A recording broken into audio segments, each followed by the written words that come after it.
acontecimiento crítico que genera una crisis en el gobierno es el caso SWIFT, ¿no? El caso SWIFT, sí. ¿Cómo fue el proceso político? El caso SWIFT fue en qué año? En 1990. Claro. Nosotros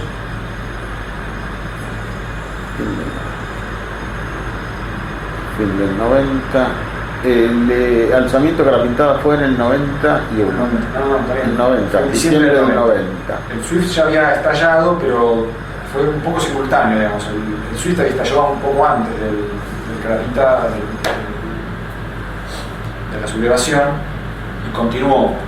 Y en parte afectó la renovación del gabinete, que fue ese verano. Sí.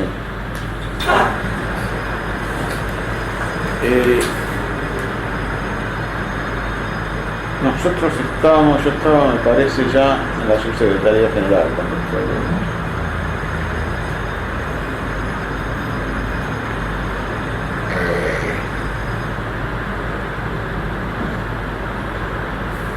No estoy seguro, pero me parece que sí. Estamos en la subsecretaría general. Por nosotros estuvimos en el Ministerio del Interior del 89, del principio del 89, de julio, digamos, hasta casi fin de año. Después pasamos a Acción Social y después volvimos a la Casa de Gobierno como subsecretario general. Me parece que ya estábamos subsecretario general, pero bueno, por ahí no estoy muy seguro, me parece que sí. El SWIFTgate es un acontecimiento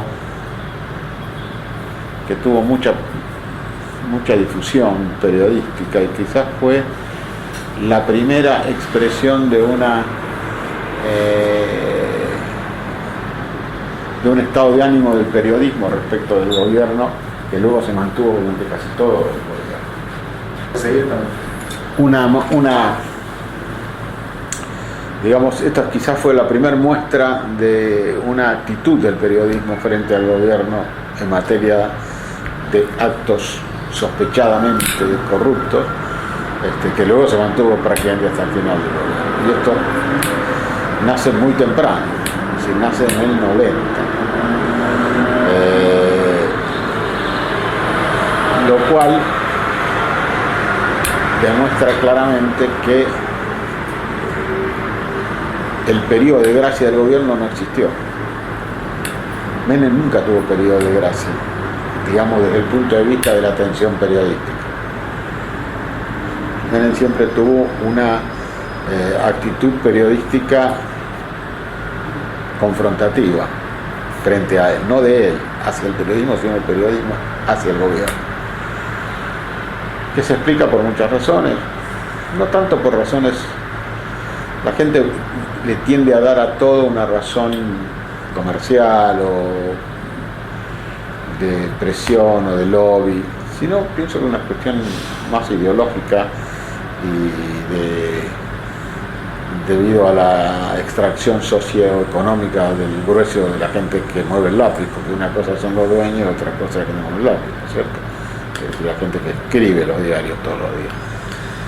Y eso fue un hecho que lo signó de alguna manera el resto del gobierno, tan tempranamente en esta materia. Nace, como usted sabe, por una conversación del embajador de Estados Unidos, Todman, creo que era en ese momento, fundado en una denuncia de un alto directivo del frigorífico SWIFT. Denuncia que nunca llegó a materializarse. Curiosamente, no se materializó ni administrativa ni judicialmente. No hubo una investigación del SWIFT, o hubo. No la hubo. No, fue un caso más eminentemente político que judicial desde el comienzo, o sea que el embajador era una... Sí, pero que el afectado fuera vía embajada, pero no hiciera la denuncia judicial, también es un hecho sintomático, porque muchos de los otros casos sí fueron casos que se judicializaron, como de alguna manera me parece que es lo que corresponde, ¿no es cierto? Es decir, llevar el caso a la justicia y que la justicia se... ¿Qué podría decirse? ¿Por qué no se judicializa? ¿Por qué no se hizo la denuncia judicial? Mucha gente podría decir Los jueces de Menem, de la servilleta, qué sé yo. Estamos hablando del año 90. Ojo, todavía no se había hecho ningún nombramiento de nuevo juez. Estaban todos los jueces federales de la época de Alfonsín. El movimiento de jueces empieza después ¿Cuándo empieza el movimiento de los jueces? También eso es una cosa que hay que tener en cuenta cuando se dice, no, hicieron nombramiento de principio. ¿Cuándo empieza el movimiento de jueces? Cuando se crea, por unanimidad, una ley del Congreso, el juicio oral. Entonces hay que nombrar los tribunales orales y ahí empieza el nombramiento y la danza de nombres, de algunos que ascienden, otros que recién se nombran, etc. Pero en el año 90 no había era toda la estructura judicial antigua, digamos. No había servilleta, entre comillas, ni nada. Ahora, ¿cuál es la explicación de por qué la embajada se involucra tan activamente? Yo creo que la embajada se involucra activamente porque los embajadores de Estados Unidos tienen la instrucción de defender sus empresas. Si una empresa de origen americano sufre no lo sé, nunca se pudo comprobar porque eso absolutamente una presión indebida para obtener dinero o cualquier otra cosa, lo lógico, me parece que el embajador hizo bien. Es lo que hace cualquier embajador de un país grande con tradición de empresas que invierten en el país. Lo que hace el embajador de Francia, el embajador de España o cualquiera va a hacerlo. Lo que ocurre es que acá, por voluntad del embajador o por una infidencia, tuvo estado público, inmediato y explosivo. Bueno, pero en verdad nunca se llegó a saber si eso fue real, quién fue el que realizó el supuesto pedido, ni cómo se realizó, ni para hacer qué se realizó. Así que bueno, eso quedó ahí. En definitiva, por eso yo creo que el Swiftgate es casi va a ser una notita a pie de página, si existe en el futuro, ¿no es cierto? Bueno, nunca hubo sí, es importante, creo, ¿por qué? Creo que es importante que el hecho demostró que la Embajada de Estados Unidos está dispuesta a defender las empresas de capitales americanos, y aquellos que pensaron que podían operar de alguna manera sobre las empresas norteamericanas se habrán disuadido de hacerlo, porque de hecho nunca más hubo ningún problema con ninguna. Y la reacción del gobierno, principalmente de Menem, ¿no? que disparó un cambio de gabinete en medio de esa crisis. Sí, porque creo ¿Cómo fue que se tomó esa decisión? Porque da la sensación de que en otros casos Menem fue mucho más duro en mantener a los funcionarios a pesar de... Yo creo que esa fue una primera experiencia, ¿no? No creo que haya razones específicas, sino que se produjo un desgaste grande porque era la primera experiencia de Menem, y Menem pensó que la mejor respuesta era esa. Después pienso que con acierto pensó que no había que hacer esto, sino que había que tratar de demostrarlo, las acusaciones, antes de remover a los funcionarios. Si no, te tiene que remover todos los días a los funcionarios. El presidente Kirchner dijo que la primera sospecha iba a remover a los funcionarios. ¿Usted lo vio removido debido a Jaimes o a Fernández o a cualquiera de ellos? No. ¿Y cuántas sospechas han tirado sobre ellos? Usted no lo puede hacer. No es que porque yo no digo que está mal que no lo haya hecho Kirchner. Digo que está mal que diga que va a hacer una cosa que no puede hacer, porque con el mismo criterio no le va a durar a usted, si usted es presidente, ningún funcionario. Porque por A o por B siempre van a tirar encima sospecha.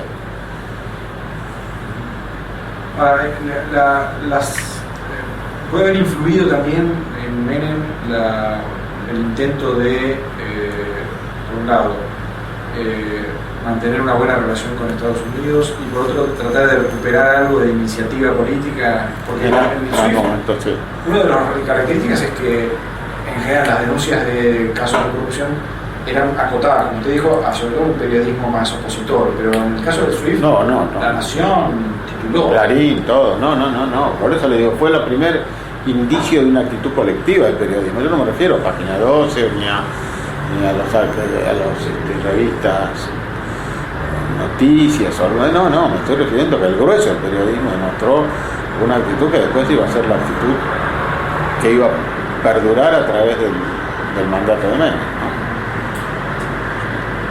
Y en relación al gobierno norteamericano, hubo... No, el gobierno norteamericano, es decir, la relación con el gobierno norteamericano se mantuvo siempre bien. Yo creo que, además, este hombre, el embajador Todman, era un hombre que estaba que le parecía, es decir, era muy elogioso del gobierno de Menem, de las medidas, etcétera. Creo que lo que pasa es que aquí no están acostumbrados, en Europa, en cualquier lado del mundo, las empresas que tienen inversiones en el país, sus embajadores son sus gestores y sus lobistas y sus que para eso están, no para ir a los cócteles a comer canapés. Esa es la diplomacia del canapé, es la diplomacia del Congreso de Viena, la diplomacia del siglo XIX. Acá la diplomacia es la diplomacia de los negocios. Y el embajador que mejor hace cosas es el que más negocios tiene para los intereses de su país, ¿no es cierto? A partir de esa situación, en parte también por este tipo de actitud de Todman, se fue instalando una idea que quisiera saber qué opinan, porque la idea general es: las empresas norteamericanas tuvieron muchos problemas para participar en las privatizaciones, a diferencia de las europeas, porque se cuidaron mucho de entrar en negociaciones que pudieran ser sospechadas. Esa es una, digamos, por así decirlo, es una frase de sentido común que está instalada de por qué los norteamericanos no participaron o participando no ganaron. ¿Qué comentario podría hacer sobre si influyó el tipo de diplomacia que hizo Todman? Yo tengo... Puede ser que haya influenciado algo de eso, no lo sé, sinceramente no sé, yo no participé de las privatizaciones, tampoco estaba en esa época en el gobierno, en las decisiones de primera línea del gobierno, ni participaba de la reunión de gabinete tampoco. Pero yo no sé, quizás haya que explorar también un poco, que no sé si ha hecho, pero sugiero que se haga, quizás ustedes lo pueden hacer, en otro razonamiento. Es decir, ¿cuál es el grueso de las inversiones? ¿En dónde está ubicado la tendencia de las inversiones norteamericanas en el mundo? En cualquier país, en Argentina o en cualquier otro país. ¿Están direccionadas a las empresas de servicios como los servicios públicos? No creo. No lo creo. Es decir, creo que la tendencia de las inversiones norteamericanas es más a los sectores automotriz,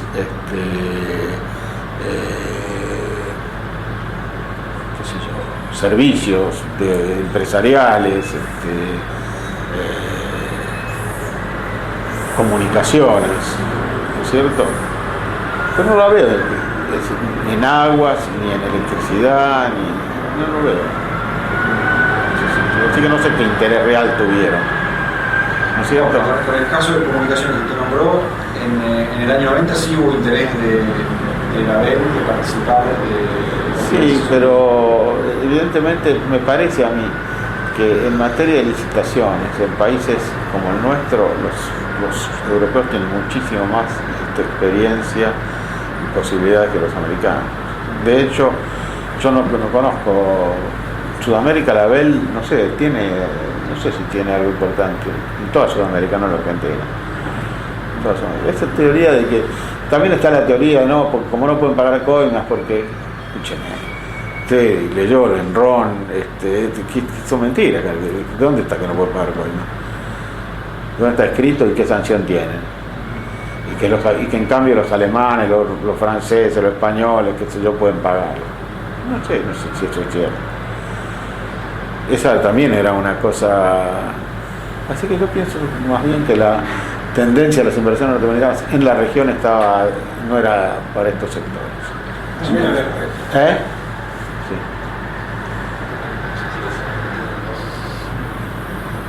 Pero yendo un poco de vuelta al gobierno, ¿no? O sea, viste, hay ya instalado una opinión en el periodismo respecto de carácter vulnerable del gobierno de Menem. Sí. Un franco vulnerable. Frágil en un tema de transparencia y corrupción. Eso te lo instaló el periodismo. Claro, ¿cómo ven ustedes en el 90 el problema? ¿Pensaban que ese problema era menor? ¿Era un problema que podía volverse realmente más? No es que pensábamos que fuera un problema menor. Pero yo pensaba, no sé lo que pensaban los otros, yo pensaba que no era un problema que iba a perdurar. Me equivoqué, era un problema que iba a perdurar y que iba no solo a perdurar, un tratamiento que iba a perdurar de la prensa, que no se lo iba a perdurar, sino que iba a ser más extenso que el propio mandato del gobierno, ¿no? Eso yo no lo percibí. Pero porque los éxitos del gobierno no iban... No, porque yo pensé que no tenían, que los hechos estos no tenían envergadura. Es decir, el Shuigei, por ejemplo, como para generar una desconfianza masiva y perdurable al gobierno. Creo que no tenía envergadura. Lo sigo pensando, que no lo tuviera. Como el tema de los guardapolvos, porque es un tema emblemático. Claro, ¿cómo fue? A ver, porque usted nos contó un poco fuera de cámara. ¿Cómo fue el tema? El tema de los guardapolvos es un tema que sale denunciado por un señor, Verón Garay, que después fue el responsable de no haber, siendo secretario de Hacienda, de Agricultura de la Rúa, fue el responsable de haber ocultado el estallido de Aftosa hasta que fue imposible ocultarlo y nos ocurrió un daño espantoso a la economía nacional. Y luego, él denuncia que el Estado compra guardapolvos a mucho mayor precio del que podía comprarse en un supermercado. Esa es la denuncia inicial, y de que hay y de que esto está manejado por una especie de asociación ilícita que opera en el Ministerio de Bienestar Social y hacía responsable al ministro en aquel momento, Bauzá.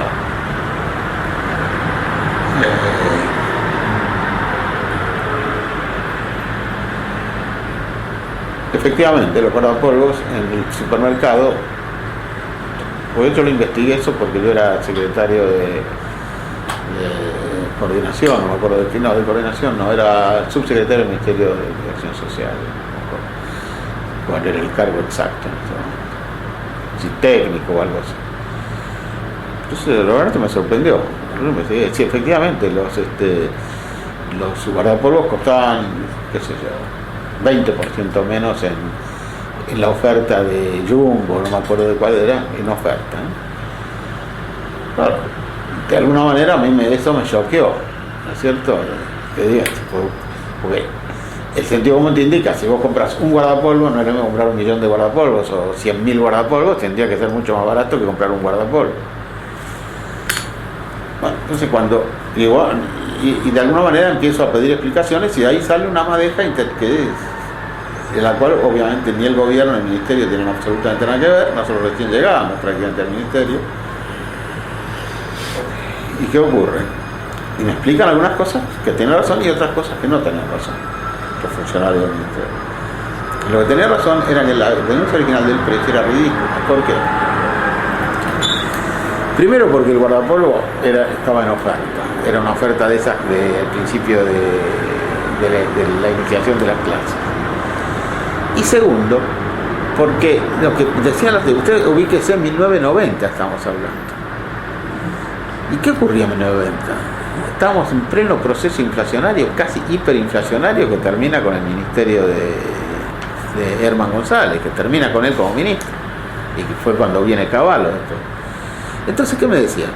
Señor, me dice, yo lo llamé a los proveedores también. Señor, me dice, usted me paga el contado, yo le hago 50% menos que el guardapolvo de Jumbo de oferta, no 20, 50 menos. Pero bueno, paga el contado. Ahora, si usted me piensa pagar como pagan ustedes, a los 6 meses o 7 u 8 meses de comprado, no. usted me va a pagar entonces un precio que obviamente va a ser superior porque yo tengo que descontar la inflación de ahí, y la depreciación de la moneda, y la reposición de la mercadería. Eso es lo que decía. Y eso me pareció realmente atendible, es decir, no es lo mismo. El Estado en aquella época, usted se acordará, era muy mal pagador, pagaba, qué sé yo, cuando podía. Los proveedores, ¿qué hacían? Y los proveedores se cubrían y cargaban al precio el deterioro de la moneda.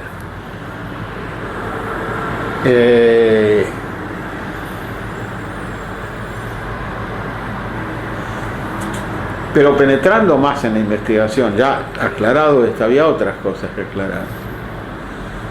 Y era que no parecía coincidente las compras con la disposición de la mercadería. Entonces descubrimos, y bueno, se denunció obviamente, que había una organización en el Ministerio, en la parte de licitaciones y compras, de estas cosas, útiles y esas cosas, ¿sí? Y otras cosas. El Ministerio compraba mucho, porque tenía sanidad, tenía remedios, tenía leche. Pero después hubo un problema con la leche también. Igual que este año, en materia de precios. Hubo una denuncia que comprábamos a mayor precio, pero pasaba exactamente lo mismo que con los guardapolvos, en materia de precios. Pero había además una organización que aparentemente lo que hacía es que operaba de la siguiente manera, si no me falla la memoria. Eran conocidos de los hombres que manejaban los tipos que se presentaban licitaciones, se dividían, y eso ocurría en todos lados, en todos los ministerios. Los habituales proveedores se dividían las licitaciones. Esta la gana vos, esta la gano yo, esta la gana Minguito, esta la gana... ¿Y qué hacían? Muy simple. Se reunían, se cartelizaban y decían, vos tenés que cotizar 10, yo cotizo 11, él cotiza 12, 13, ganás vos. En la próxima vos cotizás 12, yo cotizo 10 y gano yo. Pero eso no era todo, que eso era común en todos los ministerios.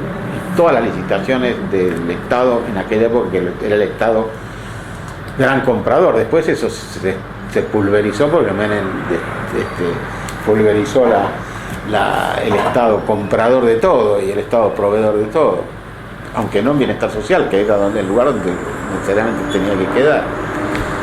¿Y qué hacían? Entonces el proveedor A cotizaba 100.000 guardapolvos a un precio muy barato, 100.000 guardapolvos, 100.000 X cosas. Parte de la banda o del grupo de personas operaba sobre los depósitos. Entonces, ¿qué pasaba? Mandaban, el proveedor A, en vez de mandar 100.000, mandaba en sucesivas cosas 60.000 y le daban entrada como si fueran los 100.000. ¿Por qué? Porque nosotros nos encontramos que los grandes depósitos de bienestar social no había ningún control. Ni lo que salía ni lo que entraba. Entonces, de acá hay 100.000. ¿Qué sé yo? Si hay 100.000 guardapolvos o 60.000, ¿cómo sé yo? No, porque ya ahora hay 60.000, porque se fueron, ya despachamos 30.000, por ejemplo, ¿no es cierto? Si usted los contaba, decían, no, ahora claro, pero los que se fueron hay que descontar.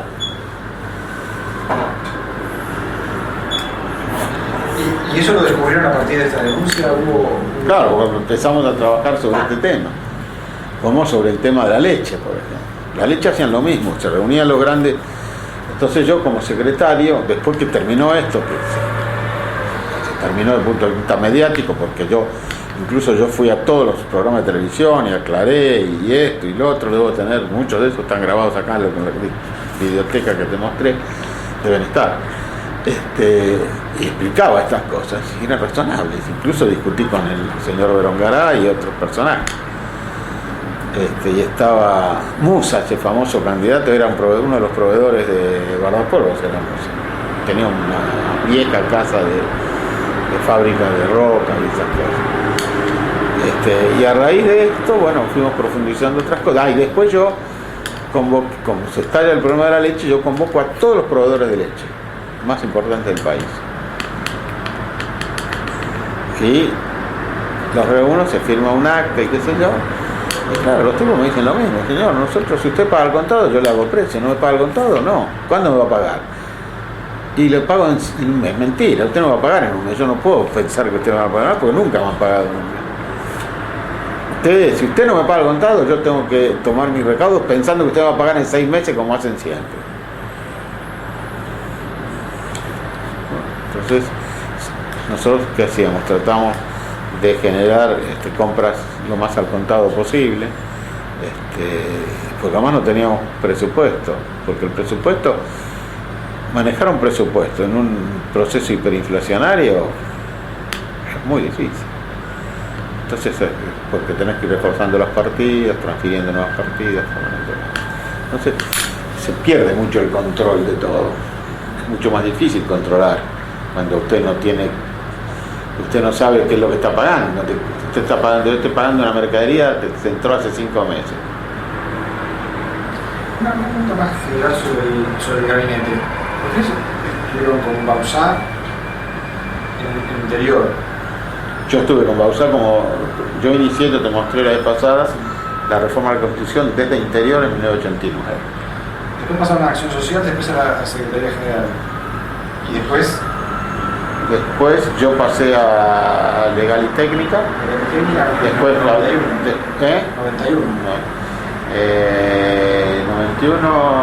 92.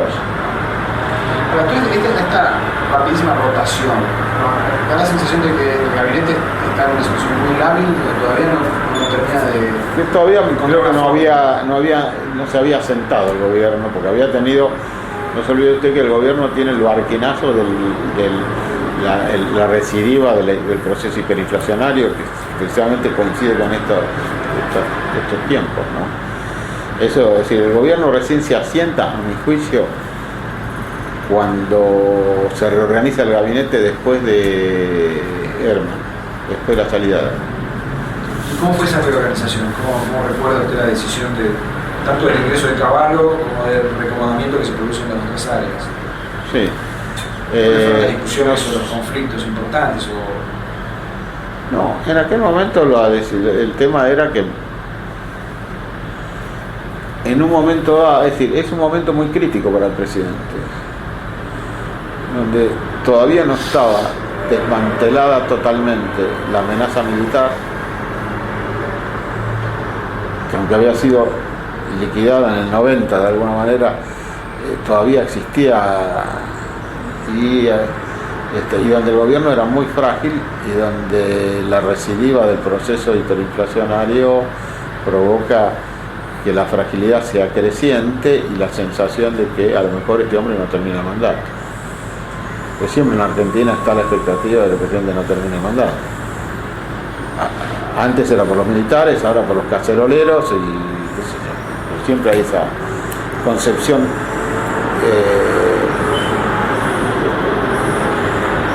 no democrática de que algo pasa, que si el presidente no anda bien es porque no va a terminar el mandato, ¿no? Y creo que Menem tenía sobre sí esa amenaza que podía provenir también de algunos sectores dentro mismo del peronismo que veían la oportunidad de volar. ¿En qué sectores estamos hablando? Aislados, no había una cosa con sectores aislados que tienen vinculaciones con militares todavía. ¿Sectores sindicales o...? No, políticos, ¿no? Y sindicales. Y en ese contexto es que se discute el reacomodamiento. Yo creo que ahí Menem toma la decisión de reencauzar la política económica volviendo a lo que había pensado al principio, el tema del plan Burquiborn, etcétera, actualizado, y ahí es donde lo lleva a cabo. ¿En qué sentido es una vuelta al plan al principio del gobierno? Eso no, es porque de alguna manera el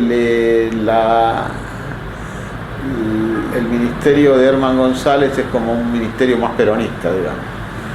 Y yo creo que más peronista tradicional, ¿no? Y yo creo que la decisión de Menem fue no seguir esa dirección, sino la otra, la que simbolizaba, la que sintetizaba un ayornamiento ideológico de acuerdo a las ideologías imperantes en la década del 90 en el mundo, ¿no? Por eso, cuando Menem hace eso, recibe el apoyo de todos los sectores externos, porque era de alguna manera decir, bueno, es un país periférico, digamos, subdesarrollado, pero prestigioso, como era la Argentina. De alguna manera la Argentina no es lo mismo que Paraguay, ni que Bolivia, ni que Panamá, ni nada. Sigue este camino, que es el camino que estamos siguiendo los países más importantes del mundo. Esto lo vieron bien. Creo que eso es lo que motiva. No es que les caiga simpático a Menem o antipático, sino que la decisión del presidente de integrarse en un pelotón que piensa de determinada manera es todo importante. Ahora, en eso creo que hoy podría haber hecho lo mismo Kirchner, porque creo que ha variado el pensamiento mundial económico de la década del 90. Pero que Kirchner podría haber hecho lo mismo con una actitud distinta a la que tiene. Ahora, en esa discusión, ¿a quiénes escuchó Menem? ¿O quiénes eran los que influían? Porque en el 90 también hay un enfrentamiento a los fuerte. Empresarios, a muchos empresarios, no argentinos solo, algunos argentinos, otros no. Creo que Ditela fue un tipo importante en eso. Y todos estuvimos de alguna manera de acuerdo en esa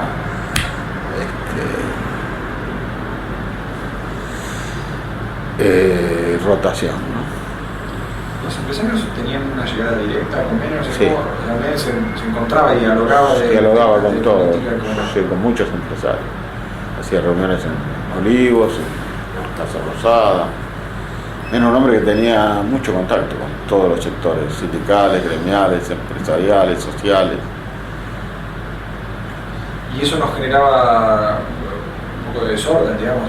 Sí. Que no había mediación, no había un canal para llegar, digamos. No. Por eso cuando usted entraba a la Casa de Gobierno, la Casa de Gobierno era una romería. O iba a Olivos y la gente, y había muchísima gente. Si cuando usted iba en la época de la Rúa, iba a la Casa de Gobierno, no había nadie. Nadie de nadie, ¿no? Que no había nadie. Iba a Olivos, no había nadie. Ni el mozo, no dejaba acercarse ni el mozo, el café se lo servía él mismo. Y Kirchner es muy parecido. O sea que No parecido de la Rúa, ¿no? Sino en el sentido de que tiene despejado la Casa de Gobierno, pone distancia. A lo mejor está bien, no lo sé. Yo creo que el estilo de Menem era distinto, era escuchar. Menem es un hombre que se concentra poco tiempo, pero bien concentrado.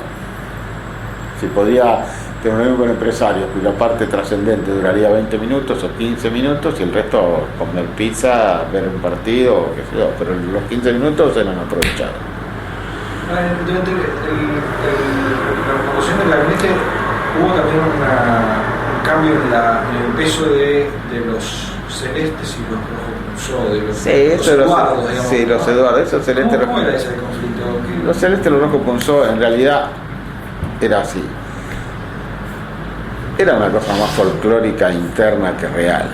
Los rojos Punzó eran toda la gente que acompañó a Menem durante la interna. Es decir, Coan, Arias, Barrio Nuevo, qué sé yo. Barro está bien. Barro nunca fue. Cardoso, el Tapié, que murió. Corso, que también murió. Esto, digamos, los 12 apóstoles, ¿viste? ¿Se acuerdan los 12 apóstoles? Esto eran los rojos Punzó. Y los celestes eran Bauzá y Eduardo Menem, como las cabezas, digamos, y todos los que vinimos del tafierismo, digamos, después de eso, todo el elenco de gobierno era azul, era celeste, digamos.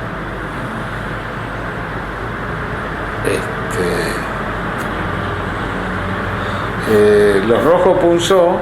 En el primer gabinete pesaron mucho. Muchísimo, los rojos Punzó porque era lo que tenía Menem al lado. Y después se fueron desintegrando. Primero, pienso yo, por una razón de eficiencia. Del resto, comparativamente éramos más eficientes nosotros que los muchachos estos, de alguna manera, ¿no? Que algunos de estos, no, todos. Y hubo un episodio que generó mucho descrédito para los rojos Punzó, de alguna manera, que fue el episodio de los carteles de Zulema. Cuando salieron unos carteles en el 90, que decía lealtad al presidente y no a los delincuentes. Y había una foto de Manzano que decía chupete,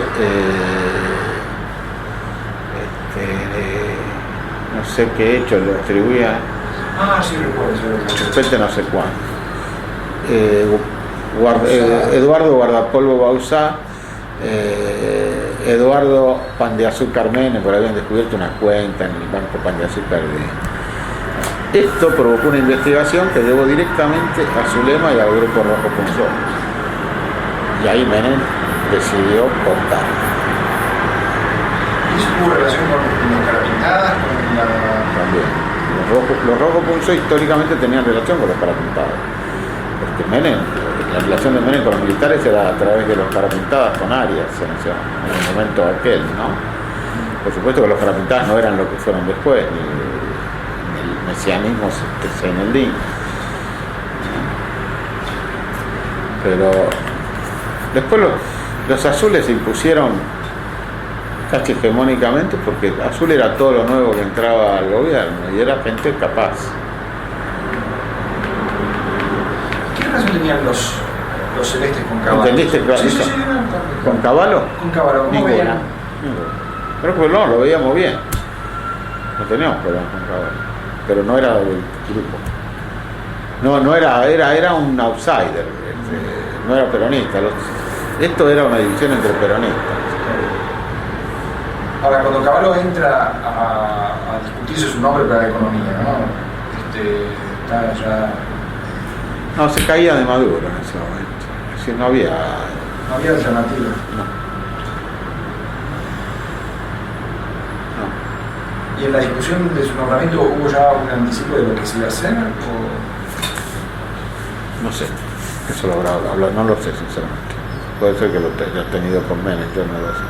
Pero además Cavallo era un tipo bastante explícito en esa materia. Así que pienso que sí, que debe haber habido anticipo de lo que se iba a hacer. Además que no era muy distinto de lo que Menem quería hacer. Por ejemplo, las privatizaciones, todo eso es cosa que ya Cavallo venía trabajando en eso, ¿no?